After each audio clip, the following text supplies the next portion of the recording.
Hi hello నమస్తే welcome back to the channel. నేను మీ Ram Tom choco.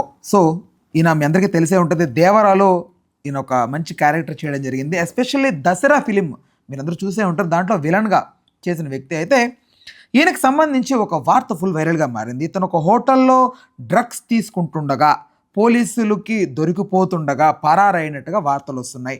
అసలు అది డ్రగ్గా లేకపోతే వేరేదేనా, అసలు ఎగ్జాక్ట్గా హోటల్లో ఏం చేస్తుండగా పోలీసులు వెంబడించాల్సి వచ్చిందనే అంశం గురించి ఒక మంచి వివరణ, ఒక పూర్తి విశ్లేషణ సినీ మరియు రాజకీయ విశ్లేషకులు దాస్ విజ్ఞాన్ గారికి తెలుసుకుందాం. అన్న నమస్తే. నమస్తే. ఏంటి అసలు టామ్ షూకి పరిగెట్టేంత ఏముంది? దేవరా సీన్ ఏమైనా రిపీట్ అయిందా మళ్ళీ ఏమన్నా? నువ్వు ఏదో తప్పు చేయకపోతే అయితే అలా పోవుగా. యా 100%. అదైతే విషయం. ఇక్కడ అసలు ఏం జరిగింది అంటే, షూటింగ్ నిమిత్తం కొచ్చికి రావాల్సి వచ్చింది. కొచ్చిలో ఒక హోటల్లో ఈయన ఉంచారు. కొచ్చిన్ ఎయిర్పోర్ట్ చాలా బాగుంటుంది. ఎలా ఉంటుందంటే మన శబరిమల టెంపుల్ ఫీల్ వస్తుంది. ఓకే ఓకే, ప్రజెన్స్ బాగుంటుంది మొత్తం అలాగే ఉంటుంది. శబరిమల టెంపుల్లో ఉన్నట్టు ఉంటుంది యాంబియన్స్. బాగా చెక్కారు దాన్ని. నేను ఇప్పుడు శబరిమల పోలా, బట్ అక్కడికి వెళ్తే ఫీలింగ్ వస్తుంది. ఇకపోతే ఈయన గతంలో నా నడుము గిల్లాడు అని ఒక ఆవిడ ఆల్రెడీ చెప్పింది. విన్సీ అనే ఒక నటి కేరళ ఫిలిం అసోసియేషన్లో ఆల్రెడీ కంప్లైంట్ కూడా పెట్టింది.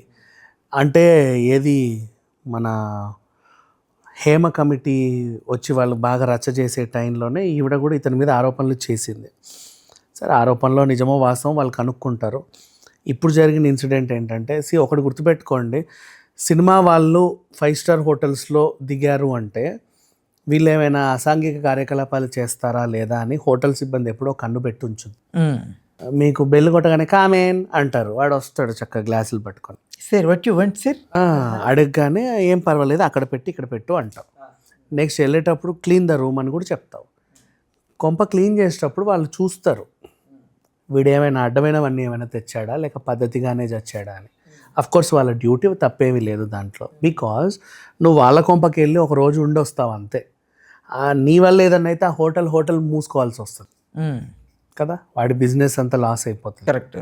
నువ్వు ఎక్కడో అది ఏమన్నా రాజకార్యాలు ఉంటే నీ ఇంట్లో తగలెట్టుకో, మా హోటల్లో ఎందుకు నీ చెండాలం అంతా. కొంతమంది ఏం చేస్తారు, హోటల్ రూమ్లో బుక్ చేసి ఊరేసుకుంటారు, తర్వాత ఆ హోటల్కి రావడానికి భయపడతారు చాలామంది.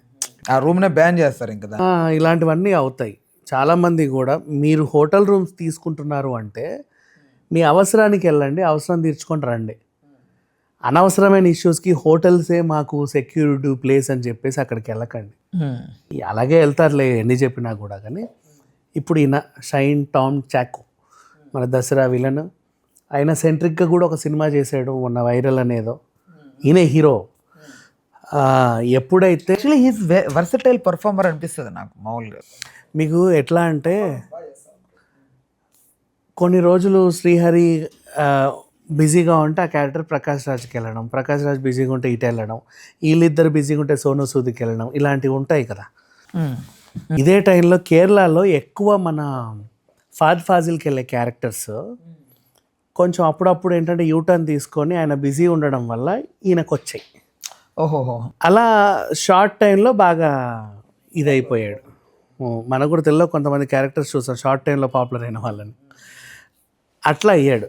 సరే అయితే అయ్యాడు, బాగానే ఉంది. ఆర్టిస్టులను గోకుతున్నాడు అని ఒక కంప్లైంట్ గతంలో ఒక ఇద్దరు ఇచ్చారు. కానీ ఎక్కువ ఇతను కొంచెం సరదాగా కొంచెం క్రేజీగా అక్కడక్కడ కనపడతా ఉంటాడు. పిల్లలతో ఆడుకోవడం, గెంతడం, తోకడం, లైట్ వెలిగించడం, అందరిలో మైకే తిసిరి కొట్టడం. ఈ ఏంటంటే అప్పుడు తెలియదు ఇతని క్యారెక్టర్ మనకు చాలామందికి. ఇట్లాంటి వాటిల్లో దొరికితే ఓహో దీని ప్రభావం అనుకుంటాం. ఇప్పుడు యాక్చువల్లీ అలా ఉన్న అతను ఇది చేయకూడదు యాక్చువల్లీ, ఎందుకంటే సింక్ చేసుకుంటారు జనం. సింక్ చేసుకొని ఈ అలవాటు వల్లే వాడు అలాగే ఎంతేవాడు, చూడు డ్రగ్ తీసుకోవడం ఇలాగే కదా చేస్తాడు అంటాడు. ఇప్పుడు అంటాడు ఈ వీడియోలన్నీ చూస్తే.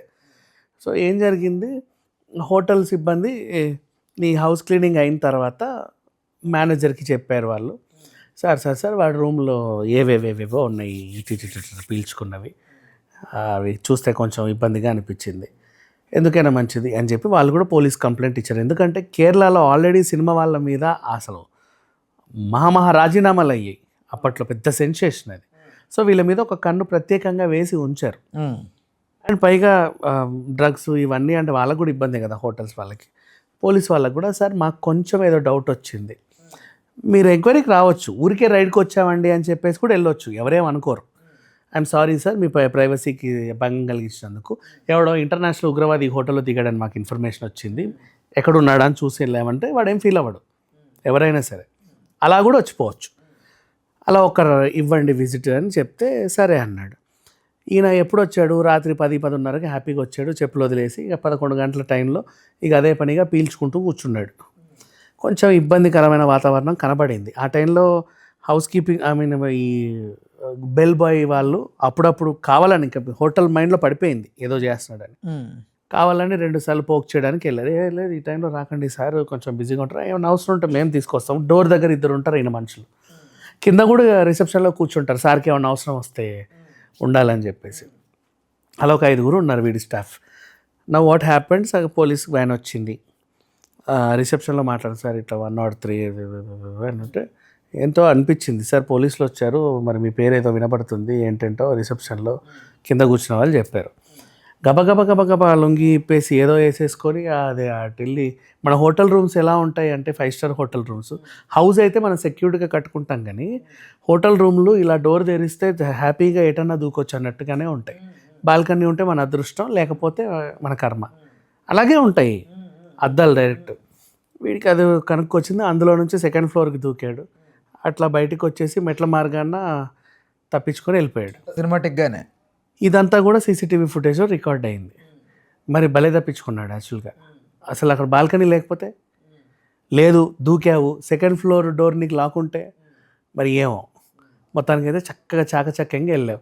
లేదా ఆ హోటల్లో ఏమన్నా అయితే అలా పోవచ్చు అని నీకు ముందే తెలిసి అది బుక్ చేసుకున్నా, అది కూడా తెలియదు, నేను ఈ రూమ్లోనే ఉంటాను నాకు కావాలి అని. ఓవరాల్గా అయితే this is what the scene happened. ఇప్పుడు అందరికి వచ్చే క్వశ్చన్స్ ఏంటంటే, సరే ఆ నటుడు ఎందుకు తప్పించుకున్నాడు, ఇప్పుడు ఎక్కడ ఉన్నాడు, ఇంత బిజీ ఆర్టిస్ట్, రేపు కూడా షూట్ ఉంటుంది, ఎల్లుండి ఈరోజు కూడా షూట్ ఉంటుంది తన డైరీలో ఖచ్చితంగా ఏదో ప్రొడక్షన్ హౌస్ నుంచి. నువ్వు ఇంత ఇది చేసావు, మరి ఇప్పుడు నేను చేసేవన్నీ పెద్ద సినిమాలే, నిన్ను నమ్ముకొని అంతమందిని పెట్టారు. ఇప్పుడు for example Devara shoot time ఇలా అయిందనుకో, ఇప్పుడు ఆ సీన్లో ఇతను ఇంపార్టెంటేగా, అందరూ ఉన్నప్పుడు. ఫర్ ఎగ్జాంపుల్ జాతర సీనే, ఆయుధ పూజ సీనే అనుకో, ఇంపార్టెంటేగా. అంతమంది ఆర్టిస్టులను పెట్టాక ఈయన రాకపోతే అక్కడ ఇబ్బంది. ఇలా ఏదో జరిగే ఉంటుంది. నిజంగా ఇలాంటి ఇబ్బందులు జరిగితే వాళ్ళు కూడా ప్రొడక్షన్ కౌన్సిల్లో కేసు ఇస్తారు, మాకు డేట్ ఇచ్చి వీడు రాలేదు అని. ప్రజెంట్ పరారీలో ఉన్నాడు. మరి అక్కడ నిజంగా నువ్వు తీసుకున్నావా లేదా ఏంటా అంటే, టైంకి ఎలాగో దొరికాడు కాబట్టి విన్సీ కూడా స్ట్రాంగ్గా ముందుకు వచ్చి కంప్లైంట్స్ అయితే ఇచ్చేస్తుంది. గోకిన విషయము నిజమే అని. ఇబ్బందికరమైన పరిస్థితిలోనే ఉన్నాడు. ఇన్ కేస్ బ్యాన్ చేసిన ఇప్పుడైతే చాలా అంటే ఇక్కడ పాయింట్, ఇక్కడ రెడ్ హ్యాండెడ్గా ఏమి అతను వాడుతుండగా దొరకలేదు కదా, పారిపోయాడు ఓకే, ఏదో ఉంది ఓకే. అప్పుడు అతను ఇతను 2 అవి అయితే ఐటమ్ ఇతను ఒకటే దగ్గర ఉండి ఇతని చేతిలో అది ఉండగా రెడ్ హ్యాండెడ్గా పోలీస్ చూస్తే కదా కేసు. అది మన చట్ట ప్రకారంగా అట్టాగే ఏడుస్తాయి. అది మరి వాడు జేబులో పెట్టుకొని కూడా వెళ్ళొచ్చులే. అది వాట్ ఎవర్, పరిగెట్టినా ఏదో తీసుకెళ్ళి టక్కన వాష్రూమ్ లేసి ఫ్లష్ కొట్టినా అయిపోయింది సీన్. అక్కడ దొరుకుతాయిలే ఏదో రకంగా. పోనీ మనిషి దొరికితే టెస్ట్ చేస్తారు కదా, మనిషి అక్కడ జంప్ కదా. ఇంకంటే అంటే నన్ను ఉంటుంది ఇక్కడ బ్యాన్, మరి కేసు ఫైల్ అయ్యి అంత దూరం వెళ్ళదు కదా. ఇక్కడ ఏంది ఎదుగుతున్నారు, మనిషిని కనబడట్లా.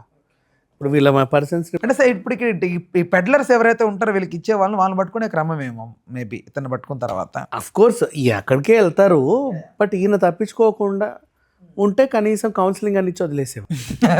రైట్ రైట్ ఓకేనా, thanks for the. Hello, Telugu రాజ్యం ఛానల్ చూస్తున్నారా? సామాజిక రాజకీయ జీవన చిత్రణే తెలుగు రాజ్యం. అతిశయోక్తులు అసత్యాలు ఉండవు.